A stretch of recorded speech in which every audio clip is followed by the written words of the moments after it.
Bakers লেনে খিচুড়ির দাম 50,000 টাকা। আরে দাঁড়াও দাঁড়াও, ভয় পেও না, এখানে 50 টাকাকেই 50,000 টাকা বলা হয়।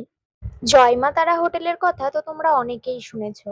এখানকার সেই অসাধারণ খাবার ট্রাই করার জন্য আমি নিয়েছিলাম এক প্লেট খিচুড়ি। খিচুড়ির সাথে এই সবজি, চাটনি, পাঁপড় এগুলোর জন্য কিন্তু এক্সট্রা টাকা পে করতে হবে না, এগুলো খিচুড়ির সাথে একদম ফ্রি। খিচুড়ির ভিতরে ছিল পনির আর মিক্সড ভেজ দিয়ে দারুণ লাগছিল খেতে। শেষ পাতে চাটনি আর পাঁপড়টা তো অসাধারণ। নেক্সটে চলে গেছিলাম চিত্তবাবুর দোকানে সেই ভাইরাল চপ খেতে। এখানে সবাই চিকেন স্টু আর ব্রেডটাকে প্রেফার করলেও আমি অর্ডার দিয়ে দিয়েছিলাম চিকেন পকোড়া আর ভেজিটেবল চপ। এক প্লেটে 3টে চিকেন পকোড়া, দাম 50 টাকা, আর ভেজিটেবল চপটার দাম 20 টাকা। চিকেন পকোড়াটা জাস্ট অসাধারণ খেতে, 10 আউট অফ 10।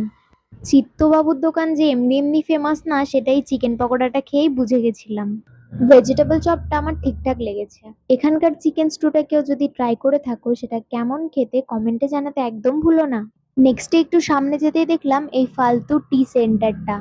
দোকানের নাম ফালতু হলেও এখানকার চা কিন্তু মারাত্মক খেতে। চাটা কি এত রিল্যাক্সেবল লাগলো কি বলবো। চাটা শেষ করার পরই চলে এলাম এই শর্মা মিল্কে। এত মিষ্টির ভ্যারাইটিস দেখে সিলেক্টই করতে পারছিলাম না যে কোনটা খাবো। এখান থেকে আমি 3 রকমের মিষ্টি নিয়েছিলাম, 3টেই অসম্ভব সুন্দর খেতে ছিল। আর দামও ভীষণই রিজনেবল। তবে আমি বলবো ল্যাংচাটা মাস্ট ট্রাই।